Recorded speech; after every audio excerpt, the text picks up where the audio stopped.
levar aos nossos municípios o maior conhecimento possível.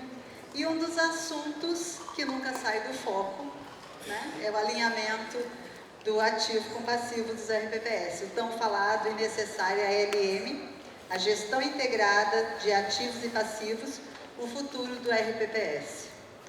E hoje, para nos ajudar nesse entendimento, nesse conhecimento amplo, nós vamos contar com o Vitor Leitão Rocha. O Vitor é economista, mestre em economia, consultor de investimentos especializado em RPPS, é sócio fundador da Lema, criada em 2011, e hoje responsável pelo atendimento de mais de 300 RPPS no Brasil. Ele está em 22 estados também, com uma equipe de 50 profissionais. É também sócio fundador da Lema Educação e professor do curso de pós-graduação em RPPS, além de atuar no curso de certificação profissional da ABTEM. Em 2025 foi vencedor do troféu Benchmark, nossos parabéns mais uma vez, da revista Investidor Institucional, sendo eleito o melhor consultor de investimento de RPPS do Brasil.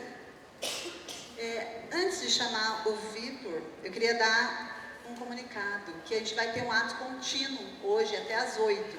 Então, quando acabar a palestra aqui, a gente não vai embora ainda. A gente fica aqui até às 8, a gente vai ter um coquetel patrocinado pela Lema, tá? Então, todos estão convidados. Tá? Agora, com muito prazer, convido o Vitor. Seja bem-vindo. Obrigado, Giovana. O coquetel foi bom, né? Ainda levamos os créditos aí, a brincadeira do Daniel. Que bom. Pessoal, obrigado, agradecer a FEPREM, né, mais uma vez, pela oportunidade. A gente já esteve aqui em anos anteriores, falando de assuntos diferentes, né, já falei sobre a LM aqui também. E hoje eu recebi, nesse ano, uma missão um pouco diferente aí, um desafio, na verdade, que é tentar mantê-los aqui por aproximadamente 1h30.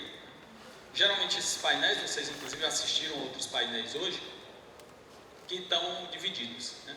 Então o Daniel me deu essa missão aí de falar 1h30 sobre um tema que é técnico. A gente já fala bastante sobre isso há bastante tempo, acho que é um tema de conhecimento de todos vocês, mas a nossa ideia aqui, considerando esse tempo um pouco mais longo, contar, acho que uma história um pouco mais longa também do ALM, né? Geralmente essas palestras são um pouco mais curtas, a gente acaba não explorando na profundidade que a gente gostaria.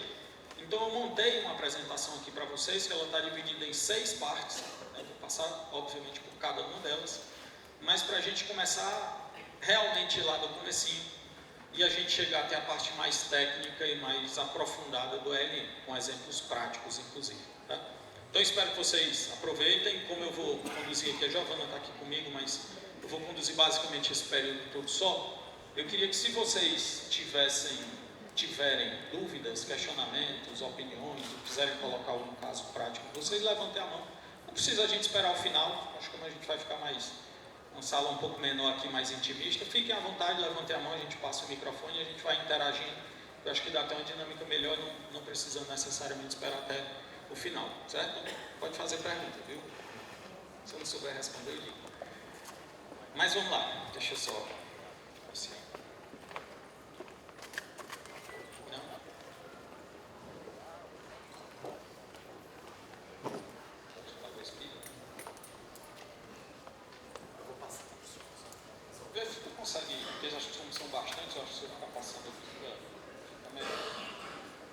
Bem, então, pessoal, nossos objetivos aqui, né? Eu construí essa apresentação aqui com basicamente esses 3 objetivos, que a gente quebrar a resistência inicial de quem acha o ALM complexo. A gente sabe que a realidade, inclusive na apresentação aqui a Giovana falou, a gente tem uma atuação hoje em mais de 300 RPPS no Brasil.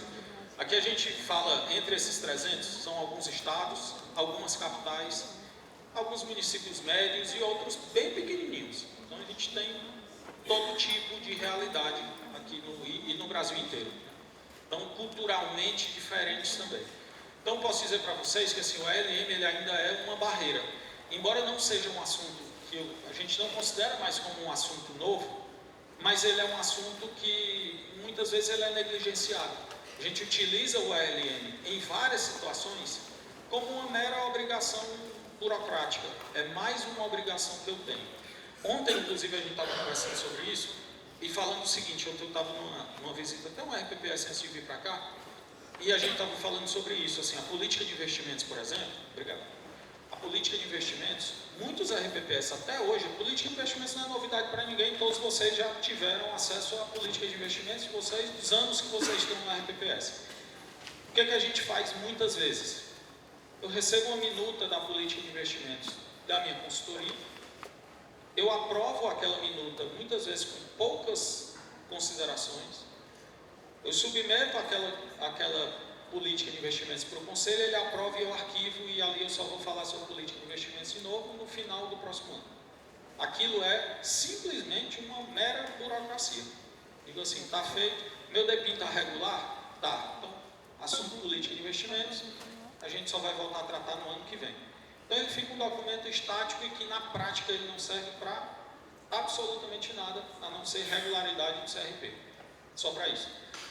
A gente está vendo nos últimos anos, o ALM ele veio nessa linha também assim, de se tornar um pouco mais popular, vamos chamar assim. Talvez há 5, 6 anos ninguém tinha ALM. Hoje quase todo mundo tem. Porém, muitos usam a ALM como uma política de investimento. Eu faço, cumpro a obrigação, coloco na gaveta, ano que vem eu faço de novo. Dada a complexidade, eu não consigo entender muito bem o que o ALM está ali, as pessoas que vão me explicar às vezes não conseguem me explicar direito, e eu utilizo muito pouco, o aproveitamento desse ALM é muito baixo. A gente tem escutado inclusive alguns relatos das pessoas dizendo o seguinte, eu tive a curiosidade de olhar o ALM meu e de alguns outros municípios aqui próximos que eu conheço, e nossos ALMs são praticamente iguais. Não consegui nem entender qual é a diferença disso. Né? Então assim, a nossa ideia aqui vai ser quebrar um pouco essa resistência da complexidade do ALM, ele é um estudo tecnicamente muito robusto, muito aprofundado, mas a gente consegue traduzir isso de forma mais simples. Antes aqui, infelizmente, eu não consegui acompanhar todo, vi só um trechinho, mas da palestra anterior aqui do André, avaliação atuarial é a mesma coisa. Há muito tempo ninguém entendia nem o que é um atuário, o que o atuário faz. Hoje a gente já consegue ver, a gente consegue discutir, a gente fala de indicadores, a gente fala de outras coisas, a gente conseguiu aprofundar um pouco mais. Mas talvez o ALM daqui a pouco a gente esteja nessa mesma linha. Né? Então a gente vai falar sobre fazer uma ponte didática aqui. Eu vou tentar fazer essa construção para quem não está muito familiarizado com a vida real, a parte atuarial e a parte de investimentos, certo? E por fim a gente tentar elevar um pouco mais o nível técnico com alguns exemplos reais que eu trouxe para vocês de 3 RPPS, que estão lá no final com situações diferentes, mas para que a gente tenha uma visão distinta de como o estudo ele serve para situações realmente diferentes entre esses RPPS. Então, o RPPS já projeta o futuro, e por que ainda não investe como se projetasse? Falávamos isso hoje, inclusive, no almoço. Muitas vezes o RPPS, vocês têm a capacidade de investir para 2040, 2050, o passivo de vocês está mais tranquilo, é mais alongado, mas eu invisto no CDI porque isso me dá mais conforto. A volatilidade é mais baixa, a taxa de juros me ajuda, e ali eu fico numa situação pessoal confortável. Aí aqui entra um ponto, né? Assim, eu tenho que ter uma situação pessoal confortável quando os investimentos são meus. Se o recurso for meu, eu vou procurar conforto para mim. Eu não estou tratando aqui de recurso meu, estou tratando de recurso da RPPS. Às vezes eu já cansei de ouvir isso. Os comitês dizem assim, o pessoal veio alguém aqui, um distribuidor, um gestor me ofereceu um fundo de investimento, mas eu sou muito conservador, eu não gosto disso. Mas o recurso não é seu. Você pode ter um perfil mais conservador, mas você está fazendo gestão de recursos dos outros. Pode até ser seu também. Se você for servidor, você está ali junto. Mas você não está tomando decisão de investimento pessoal.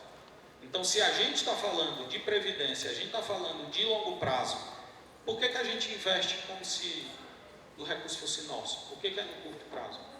Então, a gente precisa ter isso muito alinhado. O ALM é a ferramenta que vai ajudar a gente nisso. Os atuários não gostam muito disso, especialmente os que trabalham com a gente lá na Lema, não gostam muito do termo de casamento entre o ativo e o passivo, porque eles dizem que ele nunca é de fato um casamento. Mas quando a gente fala de ALM, a ideia central é essa: eu conhecer bem o meu passivo, eu sei quais são as necessidades de pagamento de benefício que eu tenho, e eu adequar minha carteira, os meus ativos, a esse passivo. Então, ter essa adequação entre ativo e passivo. É isso que eu preciso. E não fazer a gestão do ativo pensando no meu perfil, eu sou conservador e eu faço a gestão assim. E o meu passivo, o atuário olha. Cada vez mais, a Lema esse ano vai fazer 15 anos. Lá no passado, quando a gente começou, a gente nem falava com o atuário. Encontrava com o atuário em eventos, assim. Hoje a gente tem uma interação muito maior com vários atuários. A gente explora, a gente conversa, a gente discute, a gente vai fazer uma ALM hoje. A gente toma a liberdade de falar com o atuário direto, muitas vezes, conversar sobre o fluxo, entender aquelas premissas, entender de fato o que é que ele construiu ali para a gente utilizar do lado do ativo e fazer o ALM. Essa prática ela precisa ser feita por vocês também. Vocês precisam ter a dinâmica sempre de chamar, ou sempre possível pelo menos, de chamar o consultor de investimentos e o atuário para sentar na mesa juntos com o comitê. E não dizer o seguinte: o atuário senta aqui quando a gente vai falar de avaliação atuarial, terminou a avaliação atuarial, o atuário pode ir embora, agora a gente vai falar de investimentos, eu chamo o consultor de investimentos separados. A gente quebrou um pouco esse caminho, fazendo essa ligação direta com os atuários, para que a gente discuta tecnicamente e traga para o RPPE soluções que sejam adequadas entre ativo e passivo. Esse é o objetivo do ALM. Isso é fazer gestão integrada de ativo e passivo. Como o título da palestra aqui, isso é o futuro dos RPPS. E a gente não está falando de futuro de mudança, do que vem não, de gestão do futuro. É isso que a gente faz. Alguns de vocês já viram, a gente montou, inclusive no passado, uns materiais, a gente fez um e-book sobre a ALM. E a gente chama ele, inclusive, de gestão do futuro. Estou fazendo uma gestão do que vem lá na frente. Preciso adequar minha carteira de investimentos à necessidade de pagamento de benefício. No fim do dia, a gente existe para pagar benefício. A razão de todos nós estarmos aqui é a gente pagar benefício de todo mundo. Preciso pagar aposentadoria e pensão no valor correto, na data certa e ter dinheiro até o final da vida de todo mundo. Até o findar aí o último beneficiário. Nosso objetivo é esse. Para isso a gente precisa ter dinheiro. E eu preciso ter dinheiro adequado a essa necessidade. Não faz sentido eu ter 100% do meu patrimônio em liquidez imediata se eu só vou usar o dinheiro daqui a 15 anos. Não tenho necessidade de curto prazo. Então eu consigo alongar um pouco mais. E aí o contrário também é verdadeiro. Vou fazer compra de título público e vou olhar as taxas. Poxa, a taxa de 2045 está muito melhor do que a taxa de 2035. Eu vou comprar 2045 sem olhar o meu passivo. E se eu precisar do dinheiro em 2040, como é que eu faço? Quando a gente faz a compra direta de título, a gente tem as válvulas de escape, né? Se a própria portaria, a própria 1467, permite que a gente tenha rota de fuga e a gente consiga trazer esse dinheiro de volta. Mas não é o objetivo. A gente compra e marca na curva, a gente inclusive registra formalmente a capacidade financeira do RPPS de ficar até lá e a intenção de carregar esse título até o vencimento. Não preciso adequar isso. Outro ponto importante, só para a gente avançar aqui. Muita gente entende o ALM como uma ferramenta para a compra de título público.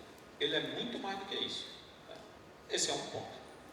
Talvez há 4 anos, quando a gente começou um movimento maior do mercado de compra direta de título, antes também os RPPS, pouquíssimos faziam isso, a gente começou a estudo de ALM, eu preciso do ALM para comprar título público. Não necessariamente, é uma boa ferramenta importante, mas ele não é só para isso. Então a gente vai tentar trazer como objetivo talvez principal aí essa de quebrar um pouco essa complexidade da ideia do ALM para a execução. Então, primeira parte das 6 que eu falei para vocês. Antes de existir o ALM, existe uma lógica muito simples, que é receita, despesa, patrimônio e tempo. E aqui a gente tem uma história simples, mas que eu vou tentar trazer isso para quem não está familiarizado com a ALM. A gente tem aqui a Marina, uma professora, 27 anos, servidora pública, casada, sem filhos, está iniciando ali concurso, recém-possada, está começando a vida pública dela como servidora pública. A partir daí, a Marina decidiu fazer o planejamento financeiro da vida dela. Todos nós devemos fazer, né? Antes tarde do que nunca, mas a gente precisa fazer. A gente não aprende isso na escola, a gente precisa aprender isso na vida real. Marina tomou a decisão lá com seus 27 anos de fazer o planejamento de vida dela. Então ela começou a mapear a vida financeira dela. Quanto ela ganha hoje, qual a progressão salarial esperada dela, já conhece um pouco da carreira, de como ela vai progredir ao longo do tempo. Quanto ela tem hoje na conta, eu já venho de um outro emprego, ou enfim, de uma herança, ou um patrimônio que eu tenho acumulado hoje, ela já mapeou isso também. E outras receitas que eventualmente ela dê aula particular, ela tem outra fonte de renda, que é mais uma receita adicional. Ela mapeou todas as receitas. E mapeou todas as despesas. Então, quais são as despesas correntes, despesas projetadas com inflação, eu tenho um custo fixo, eu pago um financiamento imobiliário, por exemplo, eu sei como ele vai progredir ao longo do tempo. Eventos inesperados, eventualmente eu posso ter algum tipo de problema, eu já pago ali um seguro, por exemplo, eu posso ter uma reserva, se algo fugir do controle, eu preciso ter uma reserva de liquidez, fazendo aquele famoso orçamento familiar, né, que a gente tanto ouve falar em finanças pessoais. E eventualmente outros fatores. Ela está mirando lá um cargo em comissão, ela pode aumentar, ou eventualmente se tiver, já que um cargo em comissão pode perder, eu preciso mapear alguns imprevistos. E eu estou mirando, ela está fazendo isso para quê? Para pensar na aposentadoria. Lá na frente, como é que eu vou chegar? No fim do dia também, o que a gente quer pessoalmente é que eu chegue lá no futuro e tenha paz, tranquilidade. E se eu não tiver dinheiro no bolso suficiente para minhas contas, eu não vou ter paz, definitivamente. Só diz o dinheiro não traz felicidade, mas ele compra, né? Manda buscar, a gente traz saúde, traz tranquilidade emocional. E a gente sabe bem disso, eu preciso ter tranquilidade lá na frente. Então vou fazer todo o mapeamento da minha vida financeira aqui, foi o que a Marina decidiu fazer. Ela mede o que ela tem, portanto, com tudo que eu tenho hoje eu sei. Quanto eu vou receber ao longo da minha vida, então projeções de receita, projeções de despesas, eu sei quanto isso vai sobrar e eu vou fazer aplicações financeiras e eu vou revisar isso periodicamente. Vai surgir imprevisto. Eventualmente eu vou ter um problema de saúde, algum bem que surgiu, eu vou precisar comprar, eu vou precisar dar um suporte financeiro a alguém da família. Então, algumas coisas naturalmente vão sair do controle, o que vão forçar a Marina a ter esse planejamento dinâmico. Ele não é estático. Eu vou fazer hoje com 27 anos até minha aposentadoria e eu não vou revisar isso não. Vou revisar isso periodicamente. Essa história todo mundo conhece, todo mundo sabe que deve fazer, todo mundo acha simples, pouca gente faz. Mas vamos considerar aqui que está todo mundo fazendo, a gente sabe que é o planejamento financeiro, é o planejamento pessoal. O que é que ela vai revisar isso periodicamente? Por quê? Pode surgir um novo cargo, eu posso ter um salário maior, uma comissão, por exemplo.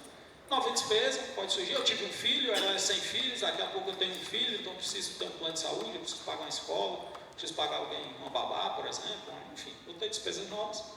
Ganho ou perda de renda extra e alguma emergência familiar. Então, surgindo fatos como esse, eu preciso revisar periodicamente. A Marina faz isso uma vez por ano. Porém, se surgir um fato novo ao longo do ano, ela pode antecipar isso e fazer uma revisão no meio do ano, por exemplo. Então, naturalmente, aí ela vai fazer isso. E aí, passada essa fase do planejamento financeiro pessoal, a gente vem já para a segunda fase, segunda parte, que é da professora para todos os servidores. Aqui nasce a lógica atuarial. Não sou atuário, fui apresentado aqui já como economista, mas tenho pela vivência, essa noção de como funciona bem a parte atuarial. Então, o que a professora Marina faz sozinha, o RPPS vai fazer para todo mundo. O que na prática o RPPS está fazendo com a avaliação atuarial é fazer o planejamento coletivo. Eu não consigo, enquanto presidente do RPPS, gestor ou atuário, fazer o planejamento individual de cada um de vocês. Aí o planejamento são vocês que têm que fazer individual. Mas eu consigo colocar todos vocês numa avaliação única e tratar isso de forma conjunta. Quanto vai entrar, quanto vai sair, como a gente vai revisar, então a gente traz aqui para a lógica atuarial.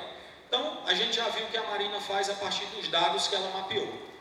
O RPPS vai fazer igual. Então, eu vou medir quanto eu tenho, o que eu tenho, quanto eu vou receber de contribuições no futuro, quanto eu vou pagar, eu vou gastar, eu vou pagar de benefício lá na frente e vou revisar isso periodicamente. Aí, quando a gente fala de medir o que a gente tem, nós estamos falando de quantidade de servidores, quantos segurados eu tenho hoje. Aí a gente já está falando da parte atuarial, né? Quantos segurados eu tenho, quantos desses são ativos, quantos são aposentados, quantos são pensionistas, quais são os salários, base de contribuição de cada um de vocês, então eu trago isso para a base. Quanto tempo de serviço vocês têm, quais são as regras de aposentadoria, quanto tempo falta, quanto eu vou precisar desembolsar, em quanto tempo vocês se aposentam. Então eu tenho a metade dos meus servidores aqui que já daqui a 5 anos vai completar tempo de serviço, então eu já sei que daqui a 5 anos boa parte desses se aposentarão, então preciso ter dinheiro disponível para daqui a 5 anos ter capacidade de pagar vocês. Então vou fazer esse mapeamento da minha situação atual. Vou projetar o que eu vou receber, contribuições, patronal, servidor, retorno dos investimentos, aporte, compensação previdenciária, quanto vem de dinheiro para cá ao longo dos próximos anos. Quanto eu vou pagar, fluxo esperado, pagamento de benefícios, tem uma taxa de administração e tem os benefícios, vou pagar aposentadoria e pensão, e eu tenho a revisão periódica disso. Fiz um novo concurso. A prefeitura decidiu chamar 200, 300, 1.000, 2.000 novos servidores. Eles entraram, mudou a minha realidade. Eu tenho a partir de agora uma base de dados diferente. O que eu tenho, ou seja, o que eu tinha, é diferente do que eu tenho a partir de hoje. Então eu preciso revisar essa avaliação atuarial. Reajustes salariais, a gente viu isso em alguns casos, ali, mas talvez puxando mais recente aqui, acho que mais impacto, reajuste lá do piso, do magistério, então a gente tem aqui só, eu mudo a minha estrutura. Então eu digo o seguinte, poxa, quantos daqueles servidores só não tem paridade e integralidade? Eu sou reajuste aqui de 30% no piso, eu vou gerar um impacto financeiro para o RPPS gigante, eu preciso fazer uma nova avaliação. Como é que é a minha realidade daqui para frente? Então, faço uma nova avaliação. Novas regras de aposentadoria, fez reforma, mudou as regras, eu preciso de uma avaliação nova. E necessidade de equilíbrio ao longo do tempo. Então, se eu não tiver nenhum fator maior que faça com que eu revise isso ao longo do ano, eu vou revisar isso anualmente. Está tudo dentro dos conformes, está tudo sob controle. Anualmente eu vou lá e faço uma nova avaliação para ver o que mudou. Aquilo que na vida da professora é um planejamento financeiro pessoal, no RPPS a gente chama o nome de avaliação atuarial. Que na prática eu estou fazendo a avaliação atuarial é o planejamento conjunto de todo mundo. Trazendo todo mundo para essa base aqui e vendo como é que esse fluxo financeiro vai se comportar ao longo dos anos. Quanto eu vou receber e quanto eu vou pagar.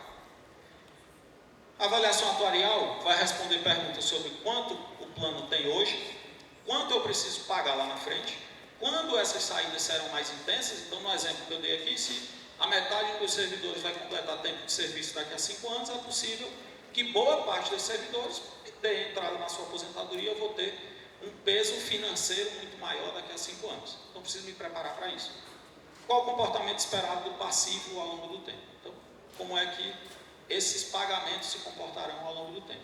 Quando a Marina faz isso sozinha, e ela projeta e diz assim, eu vou me aposentar daqui a 30 anos, ela já sabe que ela vai contribuir, ela vai acumular, aliás, patrimônio, daqui a 30 anos ela vai começar a consumir. Naturalmente, quando a gente olha o patrimônio do RPPS, o comportamento é esse, salvo algumas exceções, o comportamento é esse. É um período de acumulação e eu tenho depois o período de pagamento. Então o patrimônio sobe, depois ele cai. Preciso saber como é que esse pagamento ele vai se comportar ao longo do tempo. Quando é o meu pico máximo que eu vou chegar? E até eu chegar lá, o patrimônio está aumentando, mas já vai ter gente se aposentando. Eu já preciso ter dinheiro disponível para ir pagando isso ao longo do tempo. Então, a gente está falando da lógica atuarial. E aí eu trago para a projeção, da projeção para a otimização. Aqui a gente começa a falar de ALM. Quando a gente pensou na Marina, e a gente traçou o planejamento, e ela traçou o seu planejamento financeiro pessoal, ela desconsiderou uma coisa. A Marina é professora de, sei lá, de ciências, português. Fugiu da matemática. Matemática não era meu forte, eu vou fazer aqui letras. Aí ela diz o seguinte, naturalmente eu não gosto muito de números, não estou muito familiarizada, eu não entendo de investimento, eu não sei fazer conta, e o meu dinheiro, portanto, estará na poupança. Essa é a realidade de milhões de brasileiros. Se a gente não conhece investimento, eu fico mais conservador, eu conheço a poupança, eu deixo lá. A gente avançou um pouco mais, a gente tem Tesouro Direto, né? Somos um dos criadores aqui dessa ferramenta que é fantástica, então a gente conseguiu evoluir, a gente tem fundo de investimento, as plataformas estão aí, a gente evoluiu, mas vamos considerar aqui que a Marina faz como a maioria dos servidores, a maioria das pessoas, aliás, mantém tudo em poupança.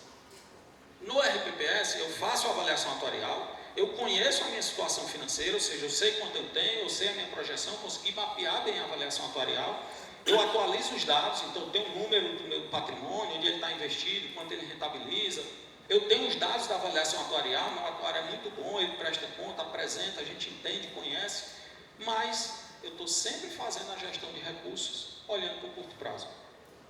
Eu não sei se eu vou estar aqui amanhã, como é que eu vou comprar um título para daqui a 20 anos se eu não sei se eu vou estar aqui? Aí a pergunta é, e se você não estiver aqui, quando você sair, você leva o RPPS junto com você? Não, ele fica. Então eu tenho que gerir o RPPS pela realidade do RPPS, não minha. Muitos RPPS fazem gestão como se fosse sua. Eu sou muito conservador, eu cuido desse dinheiro como se fosse meu. Não faça isso. Porque se for seu, você pode ir no shopping, gastar, doar, empreender, vou comprar Bitcoin, eu vou fazer o que eu quiser. Porque o dinheiro é meu. Se eu perder, quem vai perder sou eu. O RPPS não é meu. A gestão do meu dinheiro, eu posso até manter na poupança. A gestão do RPPS eu tenho que fazer de forma diferente. Então, muita gente não considera isso. E aí gere o RPPS, achando que isso é muito zelo seu, e diz o seguinte, eu vou gerir o RPPS como se fosse meu. Não façam isso. Obviamente, essa não é a decisão ideal. Então, quando a gente fala aqui entre a Marina e o RPPS, o que eles dois, Marina e RPPS, têm em comum? Projetam bem, conhecem a realidade, mapeiam bem e alocam mal o recurso. Esse é o ponto-chave. Uma das principais fontes de receita que o RPPS tem é rentabilidade dos investimentos. Estava conversando com a Giovana aqui, ela disse que chegou lá no RPPS há 25 anos, o patrimônio era zero, hoje é 890 milhões de reais. Pessoal, se a gente falar de 890 milhões de reais, se a gente considerar uma rentabilidade no ano passado, sei lá, 10% para facilitar a conta aqui, foi mais ou menos 13 e pouco a média, né, do ano passado.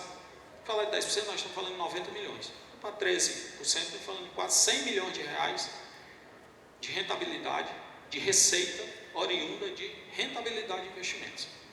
Se a gente pensar que um RPPS gera 100 milhões de reais de receita de rentabilidade, talvez isso supere todas as outras receitas. Ah, Vitor, mas nem todo ano é bom. Exatamente por isso que a gente precisa alocar bem o recurso. Se a gente dá um passo atrás e a gente voltar para 2024, a rentabilidade média foi, sei lá, 5,5%, 6% de rentabilidade. A gente não bateu a média. 2023 foi muito bom, 2024 foi ruim, 2025 foi muito bom de novo, então preciso gerir não como o meu. Ah, eu deixo dinheiro na poupança, eu ganho sempre igual, e sempre pouco, e sempre insuficiente para pagar a minha aposentadoria lá na frente, se eu quiser fazer uma pessoal, e insuficiente para pagar os benefícios do RPPS também lá na frente. Então é importante que eu tenha esse planejamento bem feito, mas é talvez tão importante quanto eu saber como alocar esse dinheiro de acordo com esse mapeamento que eu fiz. Preciso ter esse norte bem definido. E é justamente o LM que vai trazer essa visão para a gente, de justamente conseguir adequar o mapeamento que a gente fez de pagamento de benefício com a gestão dos recursos. Talvez se eu mantivesse o meu dinheiro 100% do RPPS em CDI, eu teria no ano passado também 13%. Ah, eu fiz uma gestão diversificada e tal, eu ganhei 13%. Está vendo como é melhor ficar com o dinheiro todo disponível, todo o CDI, eu tenho a mesma rentabilidade, num cenário de juro alto. Se a gente caminhar para um cenário de juro baixo, a gente não consegue gerir isso, a gente não consegue gerar recurso suficiente para pagar benefício. Então é importante que eu olhe sempre lá para frente. Eu olho sempre lá para frente. A gente cansa de ouvir o pessoal dizer assim, ah, mas esse ano é um ano de eleição, é um ano diferente. É um ano diferente. Se no ano que vem o presidente da República for o Lula ou for o Bolsonaro, vocês têm a mesma obrigação de pagar benefício, de aposentar as pessoas, de gerir o recurso e manter ele aplicado conforme a 5272. Então a eleição não é importante? Mexe com o mercado e mexe muito. Mas eu preciso fazer uma gestão profissional, eu preciso olhar um pouco mais na frente. Se eu ficar preocupado só com um ano, e às vezes é pior ainda, porque o pessoal começa a fazer gestão pensando na eleição municipal. piorou. Olha que eu não influencia em que na minha realidade de planejamento de RPPS? Nada. Ah, é porque lá no meu município, todo mundo tem o seu município, é mais complicado do que o outro. Né? É porque você não conhece o Tribunal de Contas aqui do Estado. Todo estado que eu ando, o pessoal fala a mesma coisa. É porque o Tribunal de Contas do Estado de São Paulo, aí outra semana a gente está lá no Mato Grosso, o pessoal, porque o Tribunal de Contas aqui do Mato Grosso é diferente. Semana passada eu estava em Pernambuco, o pessoal fala a mesma coisa. Então, onde a gente estiver, vocês vão ter dificuldades, vocês vão ter problemas, a gente precisa gerir isso. Mas o ponto-chave é, eu preciso ter uma gestão direcional. E o LM vai trazer isso para a gente. Muito mais do que eu me preocupar, e não é que eu deva desconsiderar a eleição, estou falando isso, tá? A gente está vendo aí a guerra no Irã, por exemplo, acaba cessar fogo, uma hora tem, agora não tem mais, explode, petróleo sobe, petróleo cai, e a inflação na veia o petróleo para a gente. Então o Banco Central está monitorando isso, vai mexer com inflação, vai mexer com taxa de juros, vai mexer com meus investimentos. Se eu tiver uma gestão planejada de futuro, eu estou muito mais tranquilo. Vários de vocês já fazem a compra direta de título público. Vocês têm uma carteira com 30%, 40%, 50% do patrimônio alocado em título público. A gente está surfando uma onda fantástica. A gente está comprando NTNB pagando IPCA mais 7,20, 7,30. Pessoal, isso é um momento fantástico para a gestão dos RPPS. Fantástico de rentabilidade. Oriunda de título público, pagando essa rentabilidade, maravilha. Parêntese aqui, só para não esquecer. O pessoal fala assim, eu tenho uma meta de IPCA mais 5 e pouco. E eu estou comprando título pagando IPCA mais 7,20. Estou com uma folga muito grande em relação à meta. Tá. Vocês sabem como aquela meta é calculada? O Ministério da Previdência todo ano publica aquela portaria que dá taxa parâmetro e que eu vou olhar lá qual é a minha meta atuarial, né? Acrescentando aquele 0,15 ou não, então, mas eu tenho aquela tabela anual. Aquela tabela, eu tenho lá a duração do passivo, é de 15 anos, aquilo é equivalente a 5%, por exemplo. Aquele 5%, ele é definido com base na taxa paga pelas NTNBs nos últimos 5 anos. Se a gente puxar de hoje 5 anos para trás, que é a taxa que a gente está usando em 2026, a gente ainda carrega ali um resquício de pós-pandemia. Se vocês lembrarem aí, puxarem um pouco na memória também quem estava na época, a gente teve NTNB pagando IPCA mais 2 e pouco. Ainda tem um pouquinho disso lá atrás, né? Na hora que a gente anda um ano para frente, a gente tira um ano para trás. Aí você vai dizer, então quer dizer que esse IPCA mais 7, que a gente já está experimentando há uns 3 anos, ele pode virar meta atuarial daqui a pouco? Pode não, ele vai. Ele vai virar meta atuarial. Nossa meta vai subir. Vocês já estão vendo isso. Se a gente olhar a meta atuarial de 2026, 2025, 2024, vocês vão ver a meta está subindo. Ela vai subir mais. Principalmente porque agora a gente está tirando os anos de IPCA muito baixo, de IPCA mais, né, muito baixo, e a gente está colocando IPCA mais lá em cima. Então a nossa meta atuarial vai subir. E aí sabe o que vai acontecer com alguns de vocês? Que vão chegar e vão dizer o seguinte, minha meta voltou a ser IPCA mais 6, como foi durante 20 anos. Que surpresa! Meu Deus, a meta subiu. Tem sim, aí você olha assim, olha para 5 anos atrás, que ela já vem subindo. Esse movimento não é surpresa, ele está acontecendo. E se a gente pensar num Brasil minimamente mais organizado, nos próximos anos a gente não vai ter Selic a 15%, 14 e pouco como está aí. A gente tem uma taxa de juros mais baixa. O governo ficar se financiando a IPCA mais 7 é insustentável, precisa puxar essa taxa para baixo. Então a gente está dizendo o seguinte, se eu conseguir olhar um pouquinho mais na frente, eu não preciso ir lá longe não, preciso olhar um pouquinho mais na frente, falando coisa de 5 anos, 6 anos, talvez a gente tenha então uma meta de IPCA mais 6,5%, num cenário com cara de Brasil de IPCA a 4%, a gente está falando aí de 11%, 12% de meta atuarial, que é o que a gente conviveu durante muitos anos, com a taxa de juros abaixo disso. Então eu que apliquei 100% do CDI e superei a meta com folga, eu não vou mais bater a meta daqui a 2, 3 ou 4 anos. E o que vai acontecer? Alguns RPPS vão dizer o seguinte, que surpresa, fui pego de surpresa, eu não consigo mais bater a meta atuarial. Isso não será surpresa. Vitor, é bola de cristal, como é que tu tem? Não, mas a gente trabalha com projeção. Se a gente imaginar razoavelmente aí, a gente está considerando um cenário que daqui a pouco a gente não bate mais meta. Por isso, inclusive, um pleito muito justo de a briga contra a 5272. Hoje a gente está 100% em título público, ok, a taxa de juros está nos beneficiando, hoje a gente está tranquilo. Hoje, amanhã não mais. Aí amanhã a gente vai dizer, que surpresa, eu preciso diversificar e não posso. Não será surpresa, a gente já sabe o que vem. Pode ir. Mas aí a gente não tinha que analisar uma janela maior? Porque nós estamos analisando ano civil, ano civil, ano civil. Se eu bati a meta com folga agora, se eu analisar uma janela mais longa, eu estaria batendo a meta no período. Sim, concordo. Se eu olhar, por exemplo, 23, 24, 25, o 24 que foi ruim ali, eu teria batido a meta. Superando a 36 meses. Eu estou sendo. O Tribunal de Contas me questiona porque não bateu a meta em 2023. Aliás, 2024. 24. Mas se eu pegar a janela de 5 anos, eu bato a meta com um superávit grande.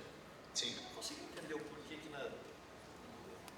Eu vou dizer para vocês uma coisa assim. De fato, a gente faz uma gestão de longo prazo e a gente presta conta no curto prazo.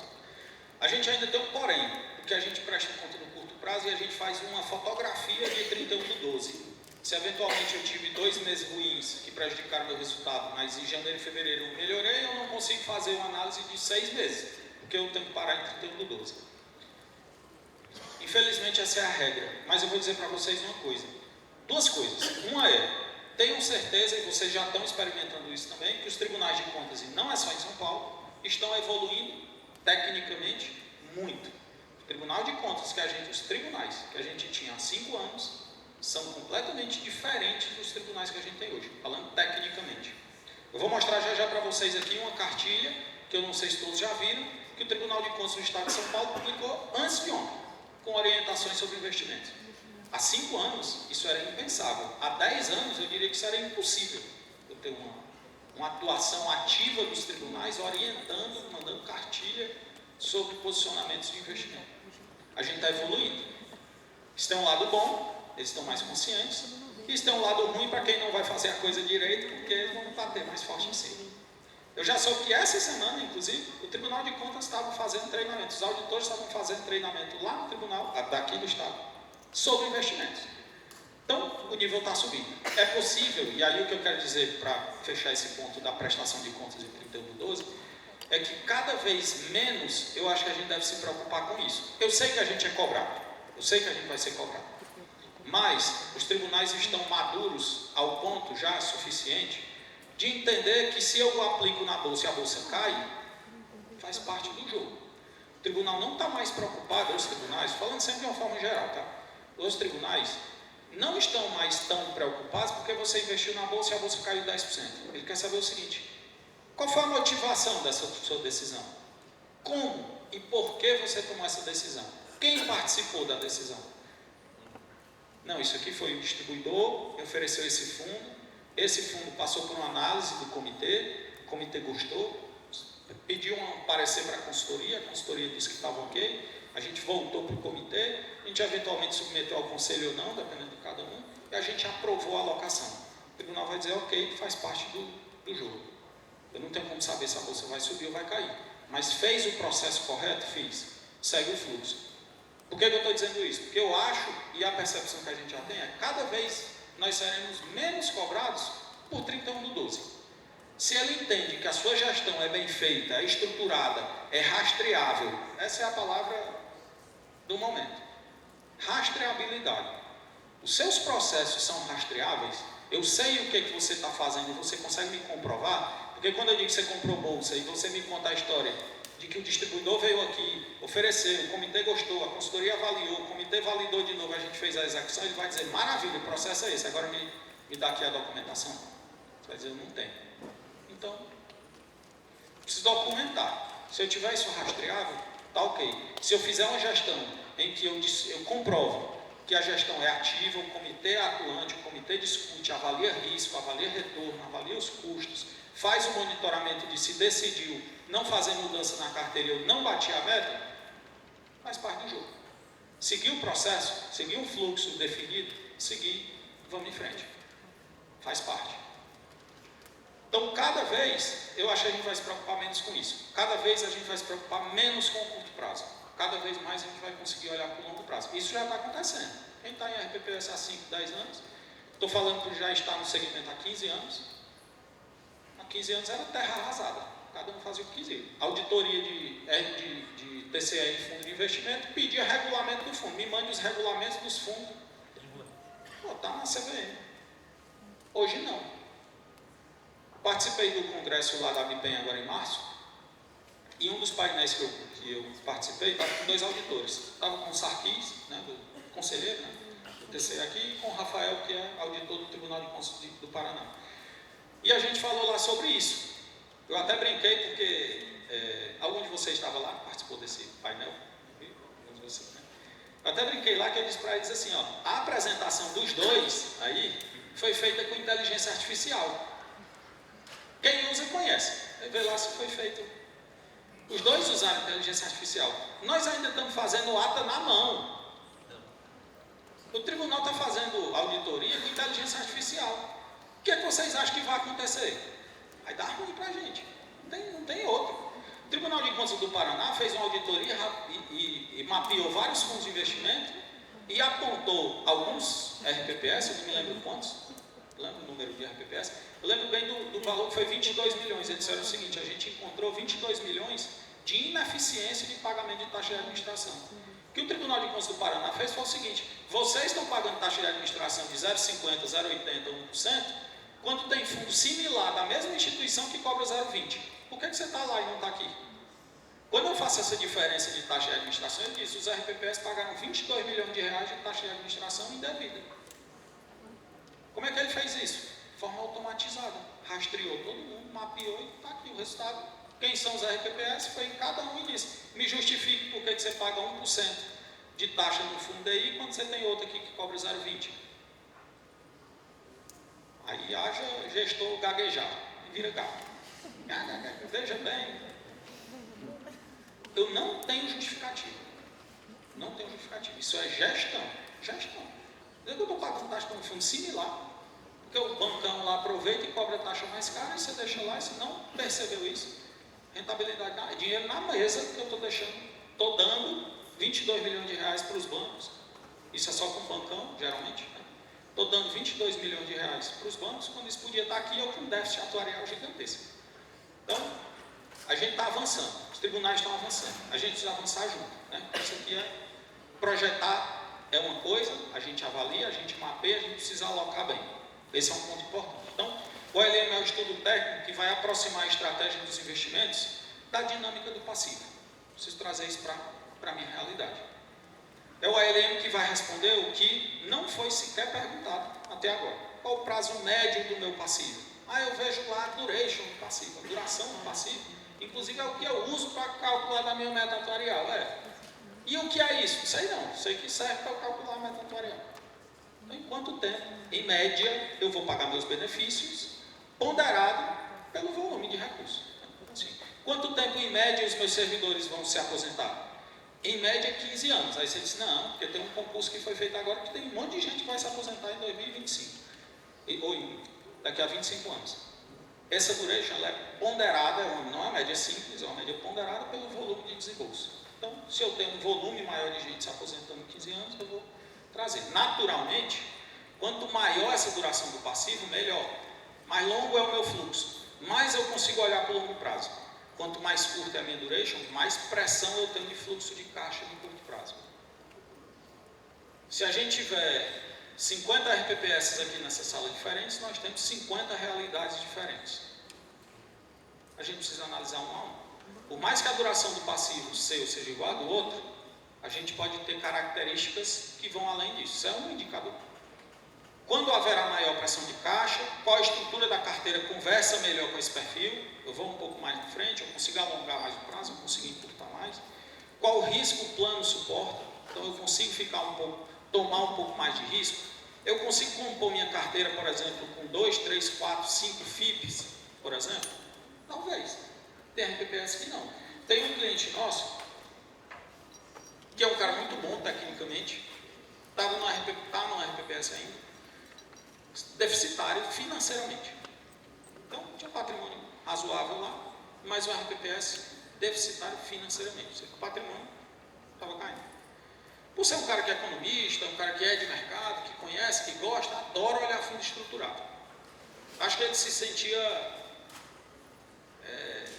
mal utilizado se ficasse alocando em IMAB e CDI. Então o cara gosta de olhar fundo imobiliário, gosta de olhar FIP, gosta de... E toda hora batia para a gente dizia, não faz, não faz, não faz, não faz. Não é adequado ao teu perfil. Você está consumindo patrimônio. Eu vou precisar desse dinheiro daqui a pouco. Se eu tiver uma emergência, talvez esse prazo que eu estou vendo o teu patrimônio ir a zero, ele seja mais curto ainda. Então esquece o produto estruturado. Precisa trazer um perfil de risco. Infelizmente, vai ter que ficar no CDI, que é RFM1. Nós estamos olhando menos rentabilidade, nós estamos olhando mais liquidez. Esse é o ponto. Quem está dizendo isso é o ALM, não sou eu. A gente está olhando a avaliação atuarial, o comportamento do teu pagamento de benefício e está olhando o teu mapeamento, receita e despesa, entrada e saída de recursos. Eu estou vendo que o teu horizonte acaba daqui a pouco, está bem pertinho ali de acabar. Como é que eu vou fazer investimento para daqui a 10 anos? Se eu preciso do dinheiro em 5, não esquece, preciso adequar ao perfil. Já tem outros que são o contrário, né? Não. Eu sei que aqui no RPPS eu tenho um trauma, porque no passado o pessoal que aplicou no FIP e perdeu dinheiro, é um fundo estressado, eu não quero mais nem saber ouvir falar de FIP. Também não é o caminho. Aí você está botando a culpa no mensageiro, né? O problema é, a gestão lá alocou talvez um recurso errado, enfim, por algum motivo. Eu não posso dizer que nenhum FIP empresta. Se adequar à minha realidade, talvez faça sentido. Eu preciso ter essa adequação. E qual a trajetória esperada de solvência decorre de cada estratégia. A gente vai falar de solvência daqui a pouco, quando eu mostrar casos práticos para vocês. Vamos avançar aqui para a gente ir para a quarta parte.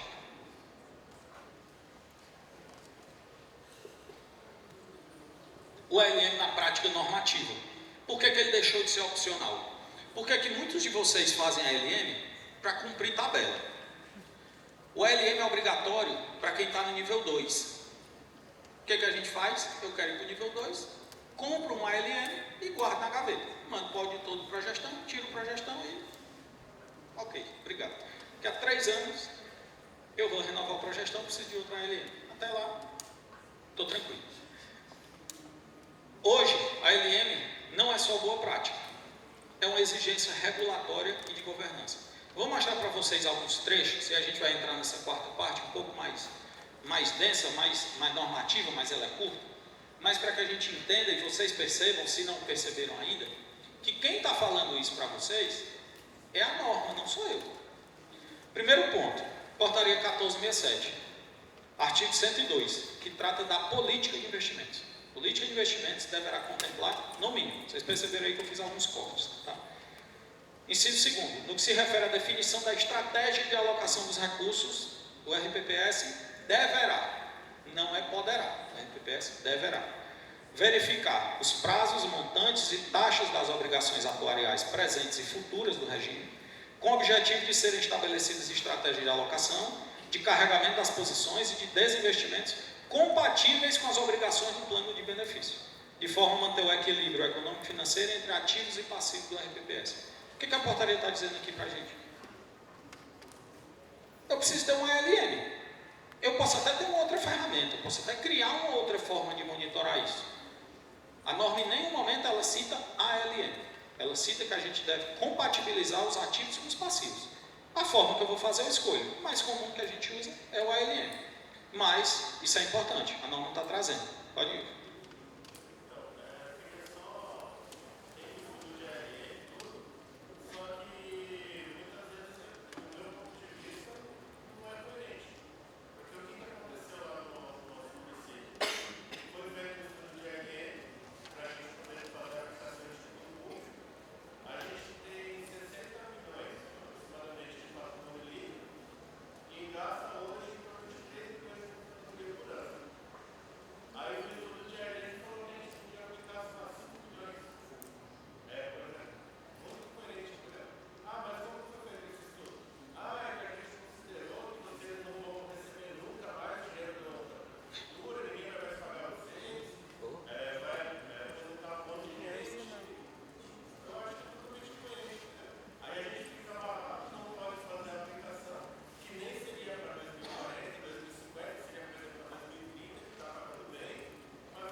Eu ia falar esse ponto, mas acho que a sua última frase aí já falou o que eu ia falar. Né?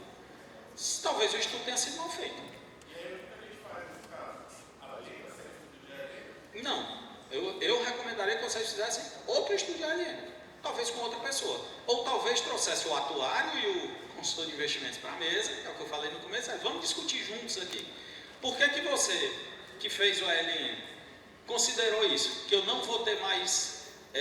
por exemplo, repasse nenhum para frente. Isso deve estar escrito na avaliação atuarial. Senão, o cara que fez o LN tirou isso da cabeça dele. Se eu não tiver um conversando com o outro, não faz sentido.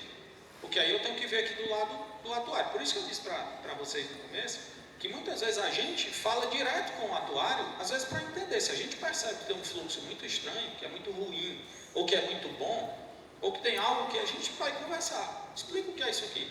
Porque senão eu faço um LM que não serve. Eu entrego um LM e você vai dizer o seguinte, esse LM não condiz com a minha realidade.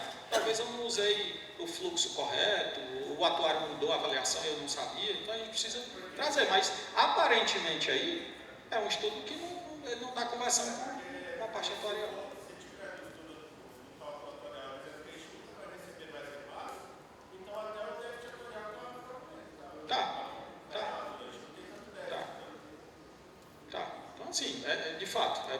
E aqui envolve muita projeção, envolve muita expectativa. É estranho você considerar, baseado em que eu não vou ter mais repasse. Talvez aí valha avaliar e fazer de novo. Seguindo aqui, inciso 4. No que se refere aos parâmetros de rentabilidade, aqui a gente está falando de meta atuarial, buscar a compatibilidade da meta de rentabilidade com o perfil da carteira de investimentos, do RPPS, a partir de estratégias de alocação definidas na forma do inciso 2º, do caput, tendo por base cenários macroeconômicos e financeiros e os fluxos atuariais com as projeções de receita e despesas da RPPS. Ou seja, quando eu vou definir uma meta de rentabilidade, na prática, isso não é cobrado, tá? Mas na prática a gente deveria ser cobrado o seguinte, eu tenho uma meta atuarial, que a própria portaria diz que eu olho lá a duração do passivo e olho lá a tabela, mas eu tenho que ter uma meta de rentabilidade, que não necessariamente vai ser a meta atuarial. Mas, desculpa, não, mas a prática que eu vejo é que se adota aquela... Não, e tem que adotar. Lá nessa parte aqui, inclusive, que a gente fala da definição da meta atuarial, antes da 1467, inclusive a gente fazia o quê? Eu olhava, não sei se vocês lembram, mas a gente tinha duas formas de medir e a gente escolhia a menor. Né? Isso foi excluído com a 1467, é o seguinte, você olha a duração do passivo, olha lá na portaria e define a meta. A meta é essa. Mas o que ele está dizendo é o seguinte, eu tenho que olhar para a minha realidade. Você concorda comigo que nesse exemplo que eu dei para vocês há pouco, a RPPS que é deficitário financeiramente, eu consigo enxergar e ver que o patrimônio dele vai zerar daqui a pouco. Faz sentido eu dizer para ele que ele vai buscar IPCA mais 5,5, IPCA mais 6? Hoje até pode fazer porque a Selic entrega isso. Mas no cenário de juro baixo não faz. Eu teria que fazer o quê? Essa meta atuarial, ela não conversa com a minha realidade. O que eu vou buscar de rentabilidade é Selic. Imagina um cenário de Selic a 8%. A minha meta é 12%. Num cenário desse em que eu sou deficitário financeiramente, esquece o 12%. Eu vou buscar 8%, por quê? Porque eu estou preservando liquidez, não rentabilidade. Então eu vou ter uma meta atuarial que é 12%, segundo a portaria é aquela lá, mas na prática não é isso que eu vou buscar. Se eu mostrar isso para o tribunal, por exemplo, que eu estou mostrando o quê? Diligência. Eu estou sendo prudente. O cálculo atuarial você buscaria uma meta menor. Buscaria uma meta menor. Isso é um problema, porque eu jogo o déficit mais para cima ainda. Assim, aí o prefeito vem falando assim, não pode pagar esse déficit. Mas aí, ponto importante, vou pegar essa sua frase aí. Aí o prefeito vem aqui e diz, pô, não pode. Quando eu olho para a minha gestão técnica aqui, em tese, prefeito, o problema é seu. Eu estou fazendo gestão de pagamento de benefício, estou fazendo gestão política não. A gestão de caixa da prefeitura é sua. A minha que é a RPPS. Eu estou falando em tese porque eu sei que na prática não é assim que funciona. Mas assim, você concorda que a realidade é essa? Se eu vou buscar isso aqui, é isso que eu preciso, e é isso que a portaria diz. A gente acaba não fazendo isso e a gente não é cobrado por essa meta de rentabilidade. Talvez em algum momento a gente seja, porque ela está em desde 2022. Quando eu vou um pouco mais na frente, eu chego no artigo 115, eu digo assim, a aplicação de recursos do RPPS deverá observar as necessidades de liquidez do plano de benefícios e a compatibilidade dos fluxos de pagamento dos ativos com os prazos e o montante das obrigações financeiras e atuariais do regime, presentes e futuras. Parágrafo 2º.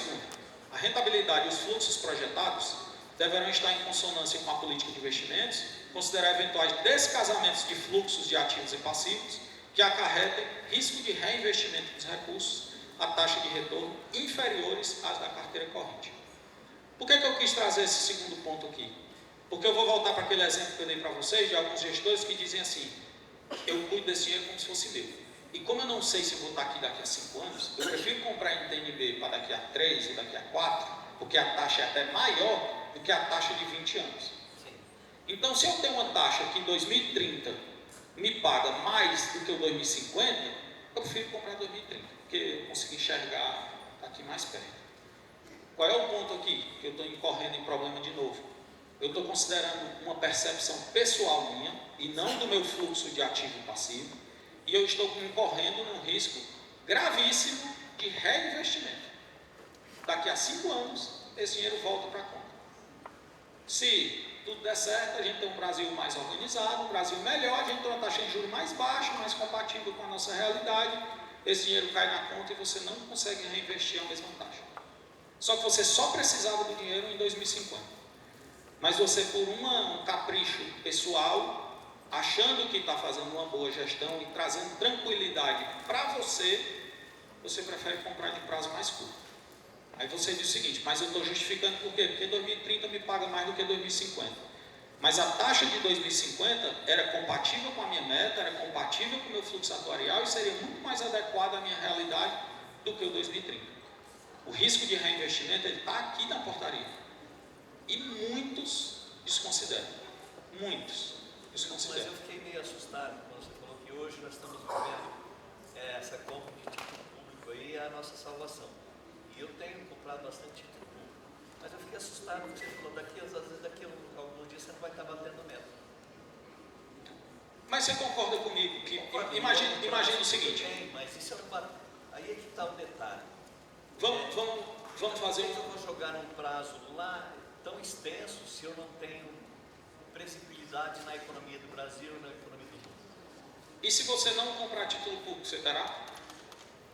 Não também, mas eu estou vendo, você está com 2030, está me pagando 7,81 hoje.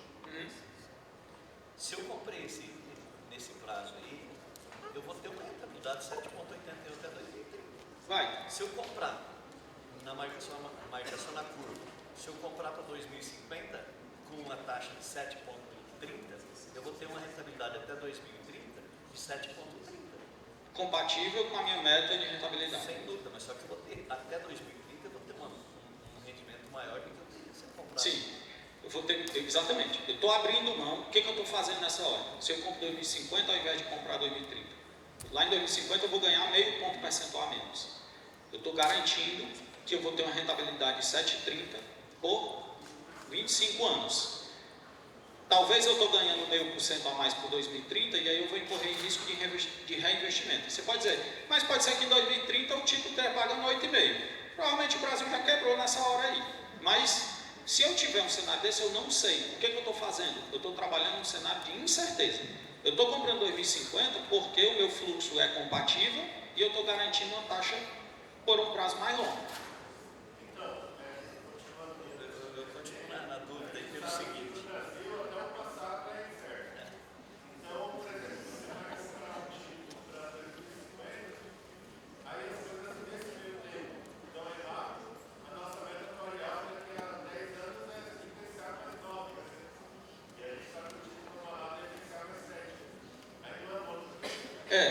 Aí vamos lá. Esse é o ponto, inclusive, que ele falou. Se eu daqui a pouco tiver um título, vamos lá, eu não quero comprar de 7,30, um exemplo, não quero comprar 7,30, porque talvez daqui até o final do prazo, a minha meta atuarial será superior a 7,30. Ok. Você vai comprar o quê? Não sei. Então, você não sabe se vai dar certo ou não. O que eu estou fazendo hoje? Nós estamos falando aqui de futurologia. Não sei o que vai acontecer lá na frente. O que eu estou falando é, no cenário atual, eu tenho uma necessidade de pagamentos, uma meta atuarial projetada e uma rentabilidade que é compatível com isso. O que eu estou fazendo? Eu estou adequando a minha carteira à minha realidade atuarial. Por que eu não compro 100% da minha carteira em título público e marco lá na frente? Porque eu tenho eventos inesperados. Eu preciso preservar alguma liquidez, porque se eu, por exemplo, parar de ter repasse, eu preciso pagar a folha. Se eu tiver com o dinheiro todo parado, travado lá na frente, eu não vou conseguir pagar a folha. Eu preciso contar com eventos inesperados. Por isso que eu não vou comprar 100%. Se eu disser para vocês assim, você comprou, você tem uma taxa média, hoje eu compro título público há bastante tempo. A minha taxa média da minha carteira de título público é IPCA mais 6,5. Eu comecei a comprar quando era IPCA mais 5. E hoje eu compro a 7,5. Minha taxa é IPCA mais 6, 6,5 para você ver. Daqui a pouco a meta atuarial é 6,80. Minha carteira paga 6,5, eu tenho uma meta de 6,80. Tem um problema. Minha carteira não paga mais a meta atuarial. Será que é um problema? Eu ter 30%, 40%, 50% da minha carteira pagando 99% da meta atuarial sem volatilidade, marcada na curva lá na frente. Isso é um problema. Não, está certo é o meu vizinho que não comprou título público, a meta é 6,80 e ele está com 30% em bolsa, 10% no exterior e está correndo e rezando todo dia porque o mercado, para poder conseguir o resultado. Será que eu tenho uma meta, eu tenho uma carteira próxima da meta atuarial? É ruim para mim? Eu acho que não. Se eu tiver 30%, 40% da minha carteira que entrega 95% da minha meta atuarial, sem volatilidade, com risco de crédito menor possível, acho que considero que seja uma decisão. Principalmente que a gente está dizendo que eu estou fazendo isso hoje e eu vou ter um problema de não bater meta daqui a 5, 6, 7, 10 anos. Eu posso ser cobrado por isso? Não, porque quando eu tomei a decisão hoje, a decisão foi rastreável, foi bem definida, foi fundamentada e seguiu um fluxo. Por que eu vou ser cobrado por isso? 10 anos depois de uma decisão que era tecnicamente justificável, eu não vejo problema nenhum nisso.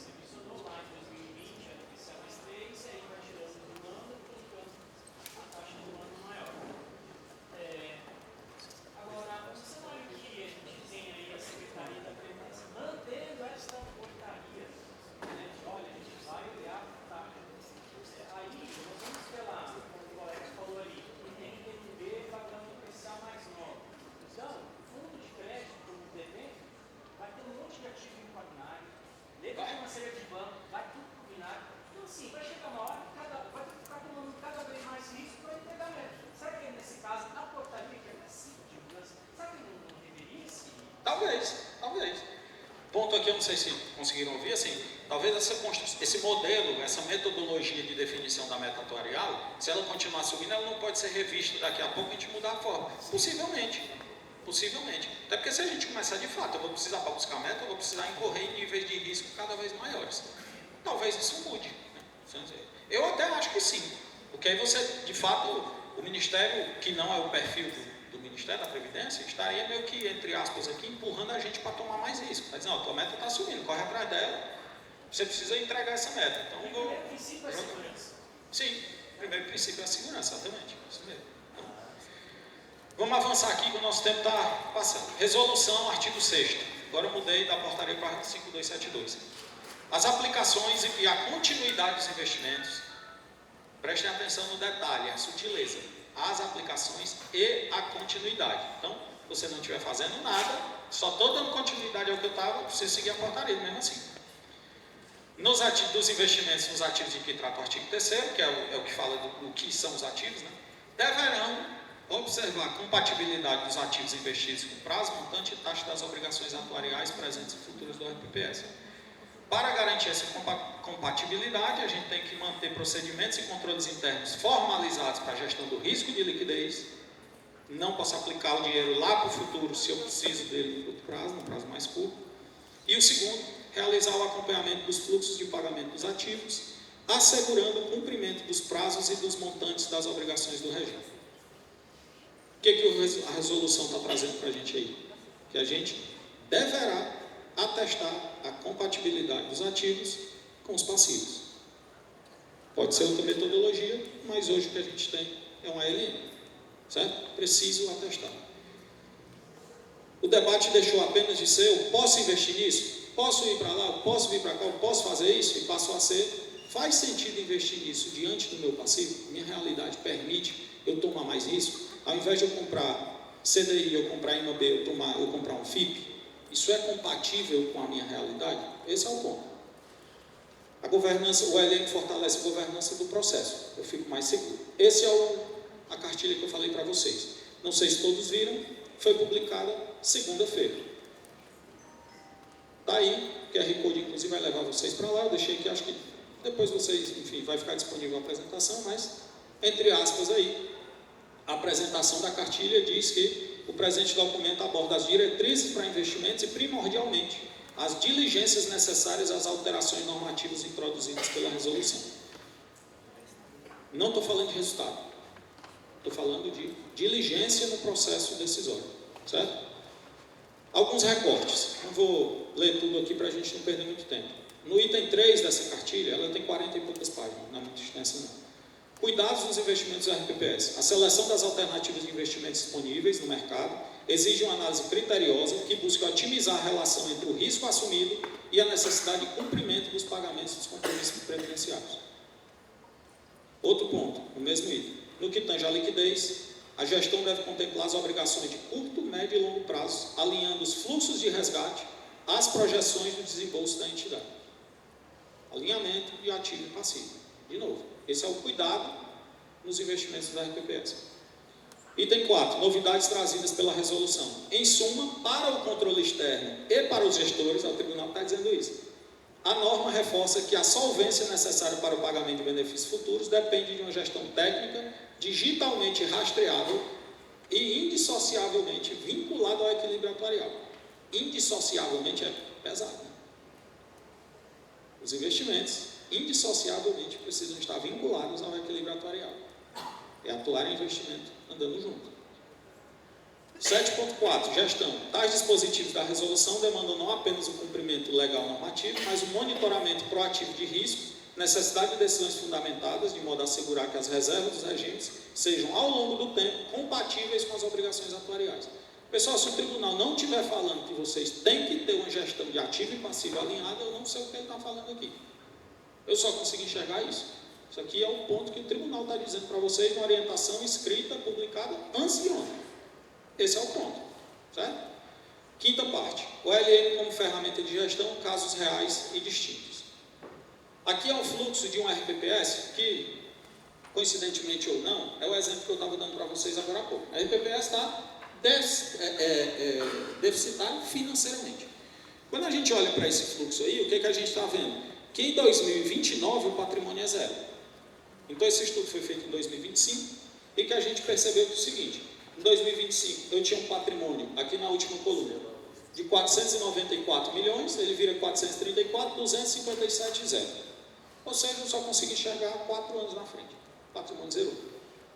Por que ele zerou? Porque as minhas receitas, a primeira coluna, eu estou falando aqui de receita de 385 milhões e despesa de 600. Falta 200 milhões. Eu consumo o retorno dos investimentos é 40, eu diminuo 180 milhões do meu patrimônio nesse ano. Então, o patrimônio vem a zero daqui a pouco. Faz sentido eu buscar meta atuarial de investimento para um RPPS desse? Não, eu preciso preservar a liquidez. Se o CDI hoje me paga 14, ótimo. Se ele me pagasse 2, eu ia ficar no CDI. O que eu estou preservando aqui? Eu não existo. Para quê? Para pagar benefício. E eu tenho que estar disponível para pagar benefício. Ah, mas daqui a 4 anos acaba o dinheiro. Aí o problema passa a ser da prefeitura, não mais meu. Meu papel aqui é pagar benefício. A realidade é essa. O que aconteceu com esse RPPS? O patrimônio, aqui é um gráfico começando em 2024. Ele de fato tinha esse comportamento. Esse estudo foi feito no final de 2025. Em 2025 o patrimônio começou a subir. Quando a gente fez esse ALM, isso chamou a atenção. Eu disse, tem alguma coisa errada. Por que eu estou dizendo que o meu patrimônio vem a zero e o meu patrimônio está subindo? Aí quando a gente viu isso, pessoal, é porque a gente tinha feito um concurso e o prefeito chamou 1.000 e tantos servidores e voltou a capitalizar. Então você estava respirando por aparelhos e voltou a... Depois disso aqui já foi feito um novo, isso foi no final do ano passado. A gente está esperando a avaliação atuarial para a gente fazer de novo. O que eu disse para eles quando a gente foi apresentar isso aqui, que eu não apresentei para eles? Vocês já têm avaliação atuarial pós-posse dos novos concursados? Disseram, não. Como a gente está no final do ano, a gente vai esperar de fevereiro mesmo. O atuário disse que entrega para a gente em fevereiro, março. A gente vai aguardar. Não precisa fazer um agora. A gente está esperando. Feito isso, a gente faz um novo ALM. Provavelmente a realidade aí mudou. Enquanto a realidade não mudava, a realidade era essa daqui de cima, o que a gente fez? Liquidez. Esquece o resto. Agora a gente já mudou um pouco. O patrimônio da realidade é outro. Segundo caso, eu tenho um RPPS que tem um patrimônio de 9.300. Aqui está até a sigla do RPPS, o RPPS do Estado do Espírito Santo. 9.300. Ele tem 56% da carteira já em títulos públicos, com a taxa média de IPCA mais 6,21. E ele tem mais 44% a ser otimizado pelo LM. O que a gente deduziu aqui? Óbvio que eu estou fazendo só recortes pontuais. O estudo disse para a gente que para esse RPPS, ao longo do tempo, ele ter dinheiro, considerando os 9.300 que ele tinha, ele ter dinheiro para pagar todo mundo, ele precisa rentabilizar uma taxa de IPCA mais 3,14. Muito boa, né? É uma situação atuarial muito confortável. Se eu preciso de 3,14 e com a metade do meu patrimônio eu já tenho 6,21, significa dizer que com essa outra metade eu não preciso de retorno nenhum. Se meu retorno for zero, eu tenho dinheiro suficiente para pagar todo mundo. Óbvio que a gente não vai deixar o dinheiro na conta corrente por causa disso, né? Precisa aplicar esse dinheiro. Então, o que a gente fez aqui? O ALM apontou que eu tinha 56%, a otimização da carteira, que no Markowitz ele disse que eu podia ir a 80%. Provavelmente esse 80% aqui seria 100%. Só que como a gente considerou o máximo da política de investimentos dele, que dizia que ele ia a máximo 80%, o LM parou em 80%. Então 80% título público. Eu vou parar em título público só para a gente pegar o gancho, mas a carteira traz os outros índices. Se eu posso ter 80% em título público, como é que eu vou construir essa minha carteira de título público? Eu tenho toda a minha necessidade, o valor presente dos meus fluxos atuariais, eu tenho 4 bi aqui para pagar ao longo dos anos, sendo que 0,46 é em 2039, ou seja, esse RPPS de hoje a 2039, ele não precisa de nada de liquidez, zero, não precisa ter dinheiro disponível. Então eu tenho um horizonte já bem confortável aqui. A partir de 2039 eu preciso começar a pagar benefício. Aí eu tenho uma concentração maior entre 40 e 44, depois entre 45 e 49, aqui a gente faz os recortes de 5 em 5 anos. Por que a gente escolhe esses recortes de 5 em 5 anos? Para casar com o prazo das NTNBs. Então eu compro, o que eu estou dizendo na prática aqui é o seguinte, eu preciso de dinheiro em 2040, entre 40 e 44, eu vou comprar um NTNB 2040, a NTNB vence, eu deixo esse dinheiro em liquidez e pago os benefícios. Quando chegar em 2045, que eu tenho uma nova leva de pagamento de benefício, vence outra NTNB, eu deixo em liquidez e pago os benefícios. O que eu estou fazendo na prática aqui em janelas temporais de 5 anos? Adequando a minha carteira de título público à minha necessidade de pagamento. Então, estou conhecendo o meu perfil atuarial de pagamento de benefício e estou adequando a minha carteira de título público. Os 80% aqui, eles estão distribuídos proporcionalmente a esse 100% aqui. Ou seja, eu estou adequando à medida que meu título vence, eu pago benefício. Meu título vence, eu pago benefício. Meu título vence, eu pago benefício. Assim eu vou fazendo. Estou adequando ativo e passivo aqui. Por exemplo, esse ano, a gente tem que vai vencer em agosto. Eu tenho que olhar a minha meta e ver o que eu vou fazer com esse dinheiro. Se eu vou reaplicar em novos títulos públicos, se eu vou reinvestir, ou se eu vou jogar. O que eu devo analisar para ver a melhor alternativa? Considerando o nosso cenário aqui, ela perguntou se tem título vencendo agora em agosto, esse título venceu, o dinheiro caiu na conta, o que eu de fato preciso olhar? O meu fluxo de pagamento. Eu preciso adequar. Claro que, vamos lá, eu tenho, hipoteticamente, 2, 3, 4, 5% da minha carteira venceu. Eu vou adequar isso ao meu passivo? O meu passivo eu estou considerando patrimônio de 100%, se é um percentual pequeno, mas o ideal é que eu tenha uma carteira, esse recurso esteja dentro de uma análise de ativo maior, para adequar o meu passivo. Como é que é o meu pagamento de benefício? Como é que eu vou alocar esse recurso? A ideia é essa. Tá? Alguém? Vértice. É vértice ou título público? Papel. Não, aí a gente está falando de título direto. Falando de fundo, você está falando de fundo de vértice. A opção que nós temos. Se eu qual seria a tua opinião? Se eu compro vértice, fundo de vértice ou Título direto. Primeiro que eu não tenho fundo de vértice 2060, por exemplo, 2055. Eu nem tenho um fundo de vértice que vá até lá. E o fundo de vértice, qual a desvantagem aí? Eu tenho a taxa de administração, embora seja muito baixa, eu tenho a marcação a mercado. Então, aqui não. Aqui eu eliminei a marcação a mercado, eu consigo marcar na curva e levar até o vencimento. Sim. O que eu fiz aqui? Então, depois que eu trouxe toda essa minha adequação da carteira atual que eu tenho de título público com o que o ALM sugeriu, eu vou fazer a adequação da minha carteira aos títulos. Vitor, mas eu comprei título, por exemplo, em 2030 e eu não preciso, porque eu só preciso a partir de 2039. O que eu faço com isso? Eu vendo? Não. A gente precisa ser razoável de que se eu comprei o título e marquei na curva, eu vou carregar ele até o vencimento. Então, justamente por isso que a gente não vai ser tão engessado, eu vou comprar 100% do meu patrimônio. Vou dar uma flexibilidade, porque eu preciso adequar as mudanças do cenário. Tá? O que a gente faz aqui? Depois dessa análise, a gente faz uma análise estocástica de solvência do RPPS. A maioria dos ALMs hoje são determinísticos, então eu defino uma... O que isso quer dizer? Eu defino, por exemplo, o parâmetro de inflação e considero que a inflação será 5% para o resto da vida. Quando eu uso o modelo estocástico, eu considero variáveis e a inflação vai mudar, como é que a minha carteira vai se comportar em cenários diferentes de inflação. Quando a gente roda o nosso ALM, a gente simula 10 carteiras e em cada carteira a gente roda 1000 cenários de inflação. Então, a gente está falando de uma simulação de 10.000 cenários diferentes. Como é que essa carteira se comportaria com cenários de inflação que variam de deflação a lá em cima. Né? Então, isso é geralmente que a gente estressa aqui o cenário de inflação. Nesse caso do RPPS do Espírito Santo, em todas as carteiras, eu tenho uma razão de solvência muito tranquila. Eu quero dizer que mesmo na carteira mais conservadora, que é o portfólio 1, para cada R$1 que eu tenho de necessidade de pagamento, eu tenho R$12,92 de ativo para pagar. Então, mesmo na carteira mais conservadora, eu tenho uma situação muito tranquila. Por isso que, inclusive, lá a gente fez um processo de compra de vida. Eu tenho dinheiro demais aqui. O dinheiro está sobrando, literalmente. Olhando do ponto de vista atuarial, tem dinheiro sobrando. Não preciso ter dinheiro sobrando se eu tenho um fundo financeiro que é um buraco negro. Eu preciso usar um pouco disso e comprar a vida. É um outro fluxo, né? Um outro processo, mas só para ilustrar. E aqui o último exemplo que eu trouxe para vocês, que é assim, esse RPPS aqui é o de João Pessoa, na Paraíba. Foi um dos primeiros clientes nossos, está com a gente lá há 15 anos. A gente faz o ALM há muitos anos e a gente faz uma adequação, todo ano a gente revisa e faz os ajustes. Se vocês olharem aqui, isso aqui é um e-mail, eu fiz questão de deixar aqui um recorte. A carteira atual é essa. O que o ALM sugere é isso. A diferença entre a carteira e o ALM é bem pequenininho. O que vocês veem de maior distorção é 2026, que atualmente tem 3,82, o ALM sugere que ele nem precisa. Vai vencer agora. O resto a gente tem os percentuais muito baixos. Ou seja, a carteira é super ajustada ao ALM. E 55% título público, super adequada à necessidade do passivo.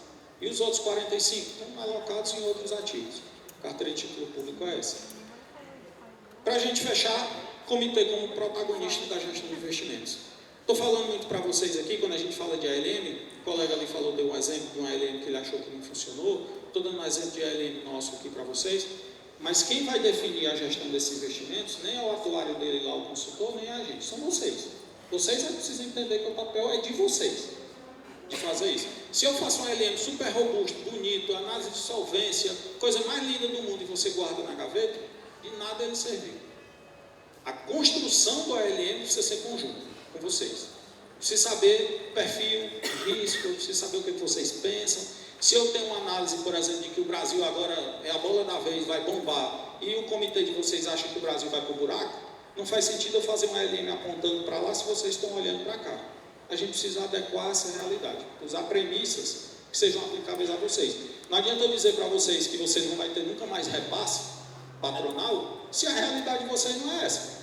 Eu preciso conversar com isso. O comitê tem que ser o protagonista nessa construção. O ponto não é apenas ter o ALM, é saber usar. É uma ferramenta de gestão de risco. O ALM é uma ferramenta de gestão de risco. As pessoas precisam entender isso. Principalmente gestão de risco de liquidez. Preciso adequar a minha necessidade de pagamentos aqui à minha carteira. Reflexões para vocês, para a gente fechar. O ALM do seu RPPS é ferramenta de gestão ou é um documento de arquivo? Primeiro ponto. Eu tenho ALM. Você tem ALM no seu RPPS? Tenho. Muitos anos que a gente tem ALM lá. Está conversando com a carteira? Está adequada? Não. Então, documento de arquivo. Quando o comitê decide, ele consulta o LM ou só o hábito? Está todo mundo falando que o CDI bate meta. Vou comprar CDI. É o hábito. É o que eu estou ouvindo. A bolsa vai subir, a bolsa está barata. Eu vou olhar para a bolsa. Isso é hábito ou está adequado à minha realidade?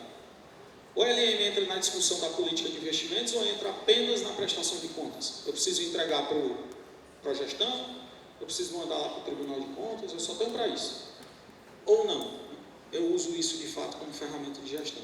Se o LM aponta uma direção e a prática segue outra, quem está mandando no RPPS? A técnica ou a inércia? Estou ali, deixar a vida me levar.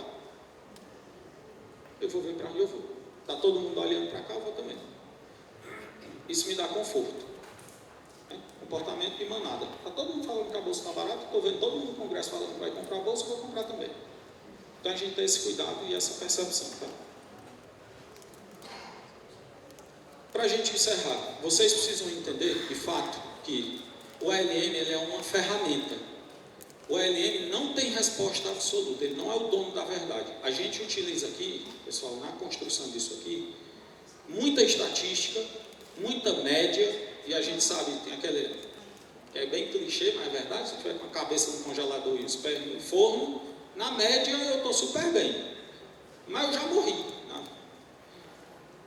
Eu tenho muita média, eu uso projeção, eu considero cenário econômico, eu considero minha carteira de investimentos, eu considero projeção de rentabilidade. Isso precisa estar conversado. Você precisa entender as premissas que a gente usa para a gente conseguir construir isso junto. O nosso RPPS aqui tem trauma de FIP. Eu não quero ouvir falar de FIP. Faz sentido eu, como consultor, construir um RPPS e sugerir para vocês comprar FIP? Não vai ser usado. Então a gente precisa conversar antes, a gente precisa construir, a gente precisa dizer, lá no LM eu apertar um parafuso lá e dizer o seguinte, 0 FIP. Está fora. Faz sentido eu construir para vocês dizendo que vocês não vai ter repasse nunca mais na vida?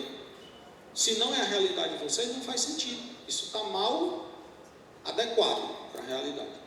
Então o ponto-chave é, vocês precisam entender que o Comitê de Investimentos ele é o protagonista da construção, da definição das premissas, da elaboração do ALM e da execução do ALM. Porque se eu tiver o estudo no final feito, entregue, apresentado, você recebeu, gostei, guardou na gaveta e nunca mais olhou, ele vai ser mais uma política de investimentos que vocês vão ter lá, que serve só, unicamente para cumprir tabela. Tá? Então, reflitam aí sobre essa construção, essa elaboração, e sobre o papel de vocês que no final do dia, o nosso receio do tribunal cobrar, ele não vai cobrar a Lema não, ele vai cobrar vocês.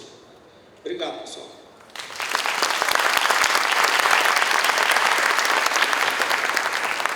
Foi na hora, hein? Gente, alguém tem alguma dúvida? Vou colocar algum ponto? Sabe, gente, ouvindo a palestra, eu vou falar aqui um pouquinho. Deixa eu ter uma reflexão. Hoje, nos RPPS, a gente tem muitas ferramentas de gestão. E que, infelizmente, muitas vezes, são deixadas, como o Vitor falou, na gaveta. A gente tem LM, a gente tem política de investimento, a gente tem estudo autorial, a gente tem progestão.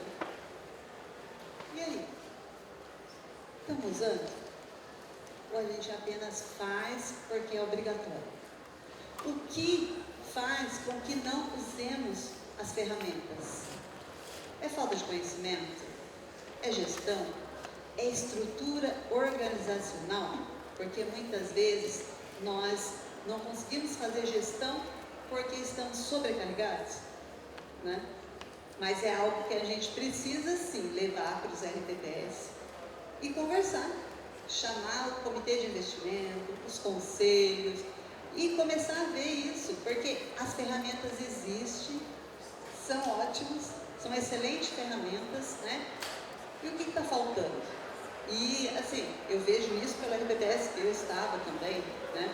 Lógico, tem RPPS que estão muito à frente da gente, com certeza, mas tem muitos RPPS que ainda carecem muito. E, assim, o conhecimento, né? A gente precisa desse conhecimento, entender cada ferramenta, né, Vitor? Porque as ferramentas estão aí.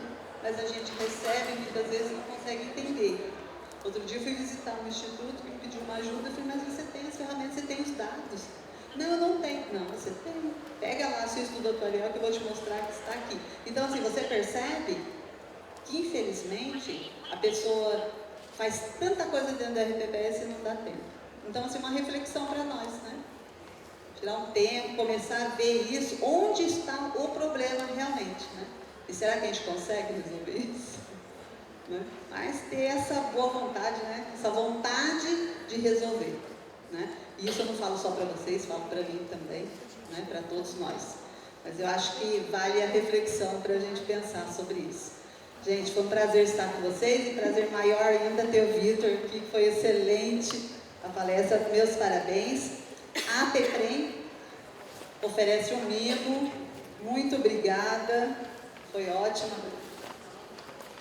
Obrigada a todos vocês. E reforço que agora a gente tem um coquetel oferecido pela APEPREM para todos nós até às 8 da noite. Ah, não, brincadeira. E aí, Gente, fiquem à vontade. Obrigada.